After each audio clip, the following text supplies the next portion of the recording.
Selamat siang teman-teman saya. Hari ini apa yang akan saya sampaikan bukan karena kegagalan saya. Bukan karena it's not my mighty, but semua itu dari kasih karunia Tuhan, God's gift. Kasih karunia Tuhan itu luar biasa. Dan di dalam kasih karunia itu, dia juga, he did many marvelous things. Salah satu his marvelous thing yang ada pada kita, yaitu desire. Desire itu hasrat. Bahasa Indonesia hasrat atau keinginan. Misalkan, kalau kita susah, kita keluarkan air mata. Kalau kita senang, kita bisa ketawa. Kalau kita lapar, kita ingin makan. Kalau kita haus, kita ingin minum. Itulah desire. Nah, desire ini Tuhan berikan pada setiap kita. Bukan saja pada kita. Luar biasa firman Tuhan. Waktu saya tanya Tuhan, apa yang harus saya bawakan di dalam kesaksian ini? Tuhan langsung jawab. Nah, itu karena kalau engkau tidak tanya, kita tidak memiliki. But if you ask, we will receive. Langsung dia jawab esoknya melalui my diffusion. Firman Tuhan yang luar biasa itu mulai dari Mazmur 103 ayat 5. Coba kita lihat ya. Dia, Tuhan Allah, Tuhan Yesus, yang memuaskan hasratmu dengan kebaikan. Sehingga masa mudamu menjadi baru seperti burung wajawali. In English, He who satisfied your years with good things ya saudara, so that your youth is renewed like the eagle. Hari ini karena banyak orang yang selalu memuji-muji saya, lu kok awet muda. Apa rahasianya?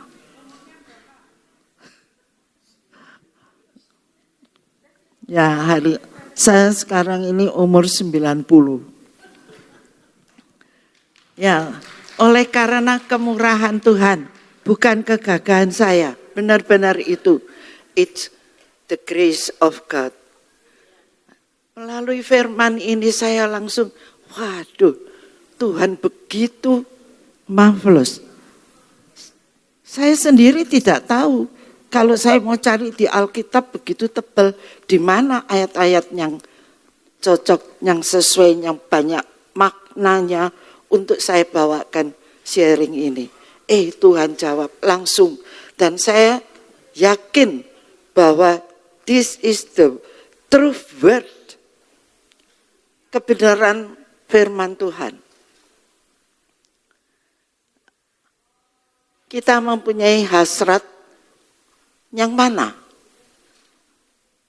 Tuhan bilang hasrat kebaikan. Kebaikan is the goodness. Good, yang baik. Yang baik semua itu dari Tuhan itu semua baik. Misalkan kita menurut Tuhan itu baik. Kita percaya, believe itu baik. Tapi mengapa saya bilang OB dulu baru believe? Karena kalau kita kalau kita believe, itu hanya kita percaya. Saya percaya firman Tuhan. Tapi kalau you obey, you melakukan. Ya toh? Kalau kita melakukan karena obey, kita nikmati. Firman Tuhan begitu hebat. Dulu, di waktu saya di Indonesia, saya pernah digendam. Tahu saudara apanya artinya gendam? Mungkin ada yang beberapa tahu dan tidak tahu. Gendam adalah sesuatu pekerjaan orang yang tidak baik, ada fungsi hipnotisnya, sehingga kamu bisa menurut perintah dia. Dan banyak orang bilang kena gendam itu habis uangnya, sampai dia bisa menguras uangnya dibawa ke bank. Uang di bank itu bisa dikeluarkan semua. Wah, begitu bahaya ya. Hari itu saya saya jalan pagi karena di dekat rumah saya itu ada football field, yaitu lapangan sepak bola. Jadi saya kalau pagi jalan di sekitar situ. Waktu pagi itu saya baru masuk di lapangan, lalu ada seorang laki pakai ransel, tapi sudah setengah tua. Dia tanya pada saya, Bu, tolong tanya, di mana gereja Pantai Costa? Saya mau sumbang uang, katanya, ke gereja. Langsung pikiran saya itu, karena waktu itu betul saya adalah panitia mencari dana untuk pastori. Pastori itu untuk rumah Tuhan. Jadi saya pikir, oh Tuhan, tapi saya sebut dalam hati, oh Tuhan, apakah ini rencanamu, kehendakmu? Apakah ini yang mujizat dana itu? Saya cuma pikir di dalam hati begitu. Tapi saya tidak mengeluarkan suara.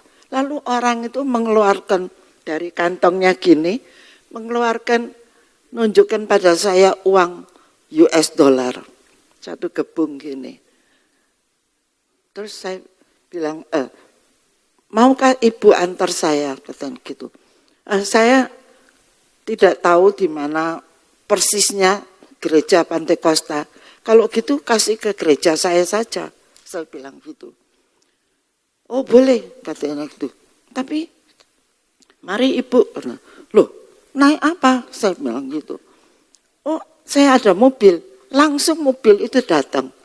Sopir Indonesia dan yang duduk di sebelahnya itu Chinese man. Chinese pemuda Chinese gitu. Karena saya lihat pemuda itu, jadi saya pikir, oh saya berani ikut. Saya berani mengantar.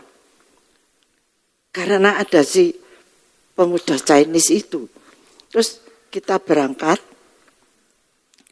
Sampai di gereja saya mau turun, saya bilang silakan Bu, Pak, ini gereja saya. Oh nanti Bu, katanya gitu, nanti saja jam 10, sebab bos saya semalam lagi main perempuan. Wah, saya langsung kaget dan saya takut ini orang tidak baik. Langsung saya juga berpikir begini, sebaiknya saya turun saja di gereja, walaupun dia tidak mau turun. Nanti saya bisa pulang sendiri. Tapi tahu saudara, kaki saya ini bisa mancep di mobil dia itu tidak mau turun. Jadi terus saya bilang gini, tadi bilang mau sumbang gereja, sekarang kamu masih ada alasan bos. Kalau gitu antar saya pulang saja. Antar saya kembali ke tempat di mana tadi itu. Kita diantar sampai kira-kira baru 5 menit. Dia bilang gini, Bu, saya sambil jual arloji, katanya gitu. Terus yang Chinese itu pemuda Chinese itu di depan saya itu mengeluarkan arloji Rolex yang emas itu. Saya jual ini sudah banyak Bu, murah, katanya gitu. Oh ya, dia itu orang dari Malaysia. Dia mengeluarkan itu, Ibu mau, ini harga murah sekali. Ini kalau di luaran mahal. Tidak mau, saya bilang gitu, tidak.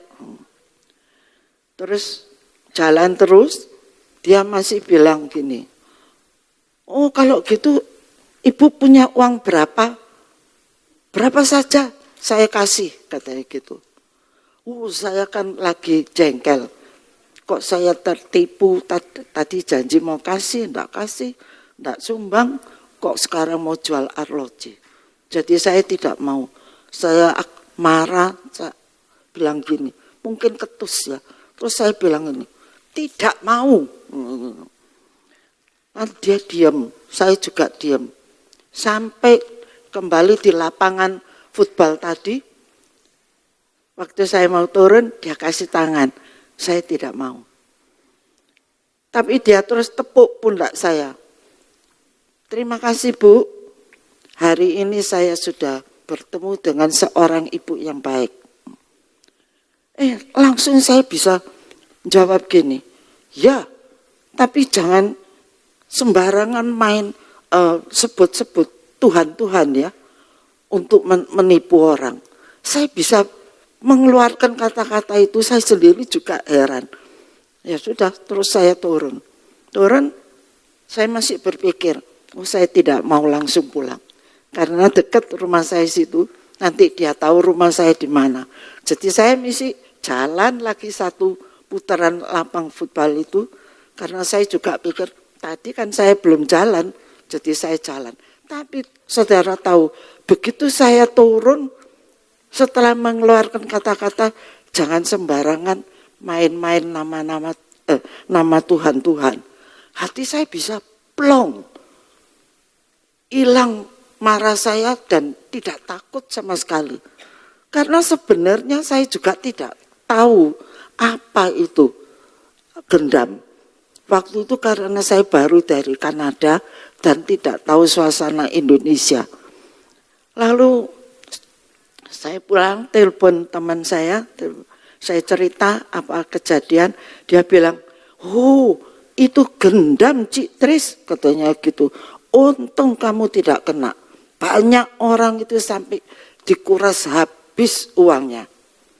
Banyak loh, bukan cuma 1-2 orang. Memang pada waktu itu gendam lagi di Malang dan Surabaya.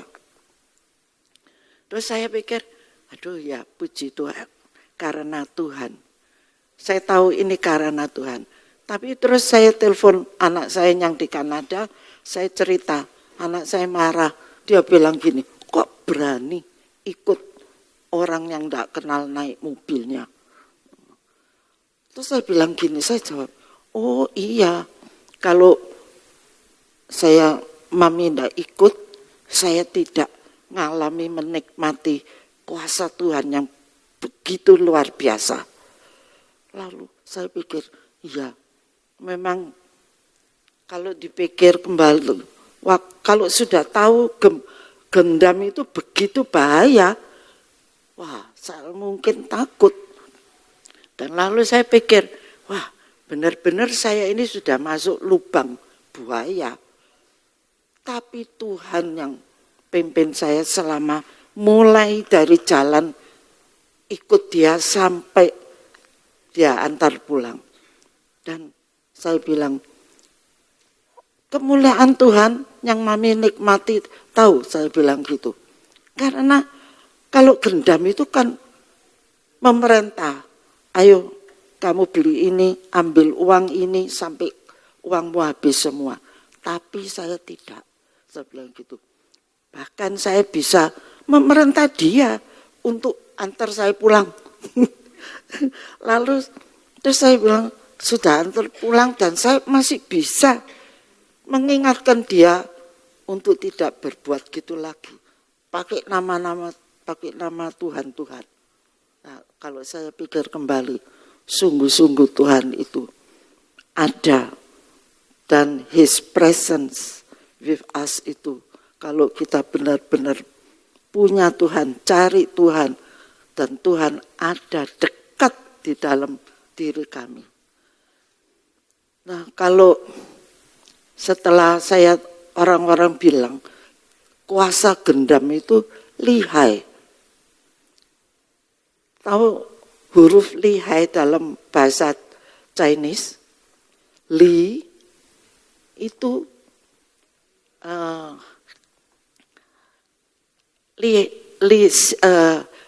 limau itu aturan. Terus li'i itu pendapatan yang baik. Nah, kalau ini lihai, li kamu mendapatkan yang baik, hai itu merusak, menjadikan kamu korban. Nah, berarti orang yang disebut lihai itu dia membuat kebahagiaan dia atas orang lain punya kesusahan. Nah, itu huruf lihai. Jadi ya kita ngerti kalau orang bilang, oh lihai anak itu, pasti dia orang yang kurang baik. Tapi kalau Tuhan Yesus dahsyat, karena benar-benar kuasa dia itu luar biasa dahsyatnya. Walaupun gendam begitu lihai, tapi Tuhan bisa memenangkan. Kita memuji Tuhan ini, maka itu saya melalui kesaksian untuk membawakan kesehatan dan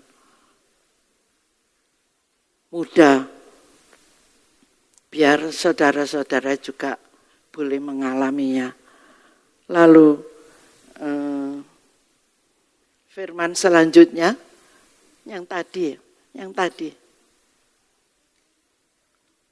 Habis dia yang memuaskan.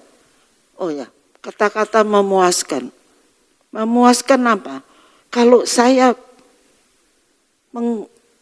mengingini kebaikan, saya kan ingin mencari dana untuk pastori.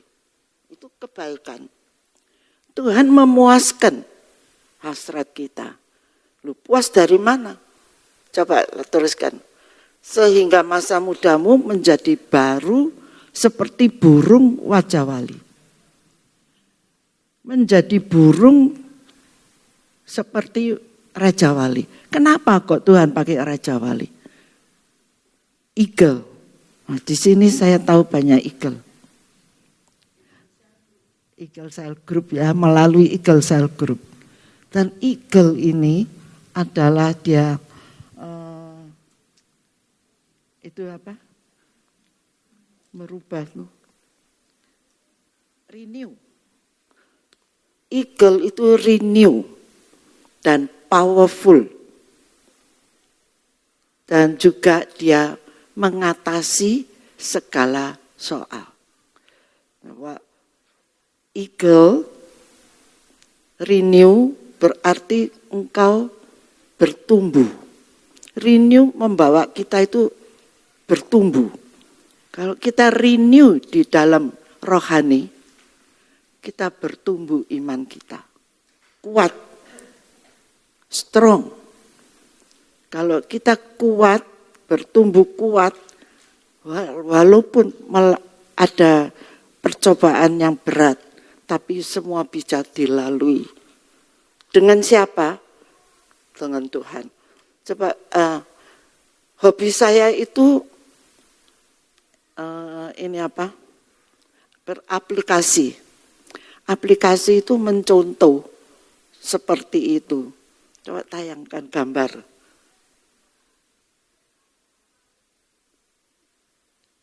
Aplikasi itu seperti itu. Saya ingin gambar seperti itu, lalu saya bikin. Kalau melihat pekerjaan ini pekerjaan tangan saya. Melihat pekerjaan ini not easy. Waste time, juga waste my spirit. Saya pertama kali kalau ingin memiliki gambar ini, saya bikin patron. Yang persis seperti itu saya caplak.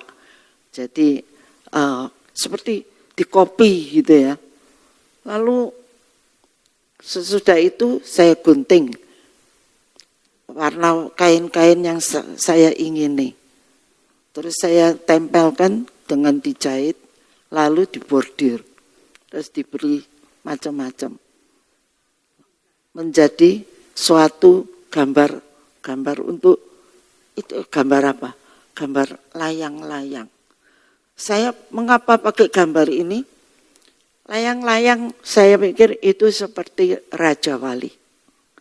Raja Wali itu kerjanya, dia habis renew, dia kuat mengatasi segala sesuatu, dia membubung tinggi. Membubung tinggi melalui dia kuat, dia renew. Maka itu iman kita itu perlu renew terus. Renew dari mana? Dari firman Tuhan. Firman Tuhan ialah hubungan kita dengan Tuhan sendiri. Coba kita lihat layang-layang ini berhubungan dengan anak yang memegang gelondongan tali itu. Berarti kita itu harus kalau membubung tinggi harus kontak bersambung dengan Tuhan. Yang di tangan itu ada benang gelondongan, itu firman Tuhan. Tapi layang-layang kalau tidak dibantu angin, dia tidak bisa terbang tinggi. Ya kan? Kalau orang mau berlayang, kalau tidak ada angin, layangnya tidak bisa terbang tinggi. Jadi kita butuh Roh Kudus. Itulah angin. Yang dipegang itu adalah firman. Firman kalau kita tidak renew atau memperdalam dan memakainya, dia tidak molor, ya, tidak terus keluar begitu. Tapi kalau kita pakai UB dan belief, dia bisa membawa saya untuk terbang tinggi, maka saya harus mempunyai dasar iman di dalam firman. Nah, untuk itu saya selalu ada hidup saya rutin, hampir rutin lah. Saya tiap pagi mendengar firman, baca firman, tapi bukan baca, tapi saya belajar. Saya catat, karena saya memang dasarnya itu dari dulu sebagai guru. Jadi saya itu kalau mendapatkan yang baik, saya catat dan saya ingin membagikan pada orang-orang lain. Itu kejiwaan saya. Jadi saya mencatat banyak catatan firman Tuhan. Kalau kita melakukan kebiasaan yang baik dan rutin itu penting. Jangan cuma sesaat saja, tapi rutin. Kalau rutin itu pasti ada hasilnya. Jangan cepat berkecewa.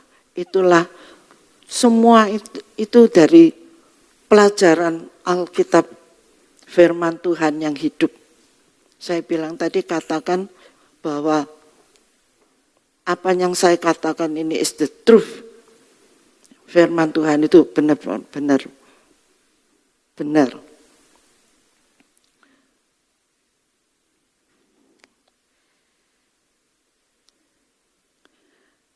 Terang lainnya.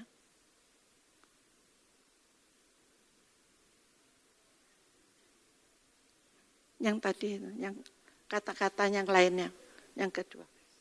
Ya. Inilah kata-kata yang baik sekali.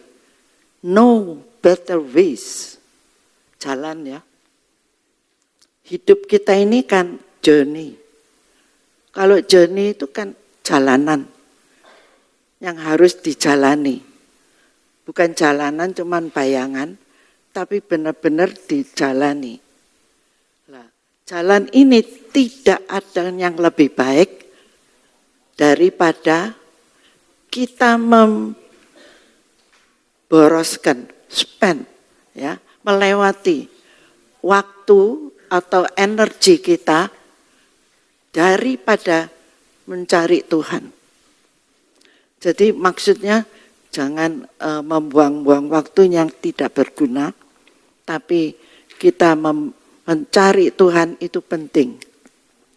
Lalu kalau kita sudah punya jalanan, itulah menuju ke tempat, ya kan? Jalan, tidak terus jalan, tapi kita menuju suatu tempat. Nah, tempat itu adalah no better place to be untuk kau mencapainya daripada in His presence. Itu tempat kita mencari Tuhan dengan Dia, memuji Dia, memuliakan Dia, dan meninggikan Dia. Oke.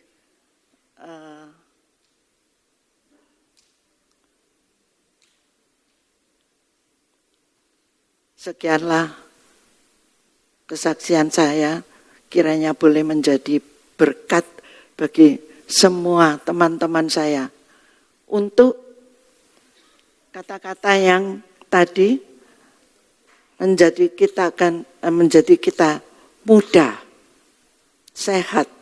Karena apa? Karena kita bergerak dengan Tuhan, berpikir dengan Tuhan, tujuan dengan Tuhan. Kalau semua dengan Tuhan, itu semua kita melakukan kebaikan. Dari kebaikan itu Tuhan memuaskan. Coba kita lihat kembali tadi, walaupun saya sudah di dalam gegaman gendam, tapi saya terhindar. Saya tidak sampai berkorban dalam tangan Dia. Karena apa? Karena Tuhan terus berada di dalam diri saya. Dia memimpin, melindungi, dan anointing. Penyertaan Tuhan itu perlu kita dapat anointing Dia. Karena in His presence, itulah kita mendapatkan keinginan saudara mungkin yang sering tanya saya, apa rahasianya sehat dan awet muda. Oke, sampai di sini tenang saya. Thank you. Luar biasa ya kesaksiannya, luar biasa. Thank you. Sebentar.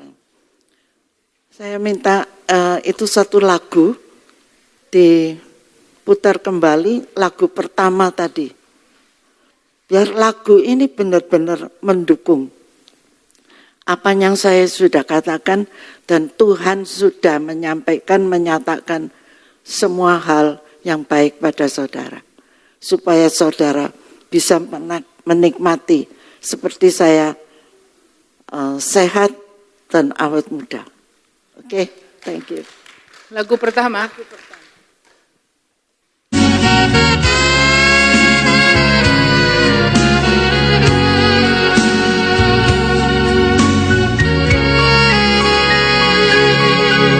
Yesus, aku cinta padamu. Hidupku ada dalam tangan-Mu. Ku selalu berdoa, ku selalu meminta Engkau menjawab doaku. Oke, it's okay Esti, thank you so much. Oke, thank you Tante, silakan duduk. Thank you.